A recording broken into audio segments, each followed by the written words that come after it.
আগুনে পুড়ল BJP office, চাঞ্চল্য চড়িলাম বিধানসভায়। সুতারমুড়া বাজারে বিজেপি দলীয় কার্যালয়ে আগুন দিয়ে পুড়িয়ে দিল দুষ্কৃতিকারীরা। চড়িলাম বিধানসভার সুতারমুড়া বিজেপি পার্টি অফিস আগুন দিয়ে পুড়িয়ে দিল দুষ্কৃতিকারীরা। শুক্রবার গভীর রাতে অগ্নিসংযোগ ঘটনার খবর পেয়ে ছুটে আসে বিশালগড় অগ্নি নির্বাপক দপ্তরের একটি ইঞ্জিন। আগুন নিয়ন্ত্রণে আনার পূর্বেই পার্টি অফিসটি আগুনে পুড়ে ছারখার হয়ে যায়। তবে একাংশদের অভিযোগ, শাসকের শরিকদের মধ্যে নিগু বাণিজ্যকে কেন্দ্র করে মূলত চড়িলাম বিধানসভায় জ্বলছে তুষের আগুন, যার ফলে সুতারমুড়া বাজারে ভারতীয় জনতা পার্টির দলীয় কার্যালয়ে অগ্নিকাণ্ড। বিশ্রামগঞ্জ থানার পুলিশ খবর পেয়ে রাতে ঘটনাস্থলে ছুটে আসে এবং অগ্নিকাণ্ডের ঘটনা তদন্ত শুরু করেন।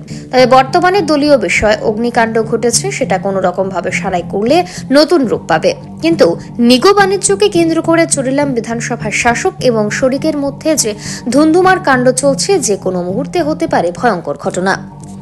ঘটনা হয়েছে, আমরা বিশালগড় ফায়ার সার্ভিসে কল গেছে যে সুতারমুড়া বাজারের মধ্যে বিজেপি অফিসে আগুন লাগছে।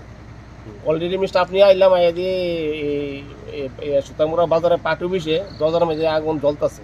আমরা জল টল দিয়ে আগুন আইতে আনছি। আপনারা কি অবস্থায় দেখছেন? আমরা এদিকে দরজার মধ্যে পুরো আগুন জ্বলতেছে।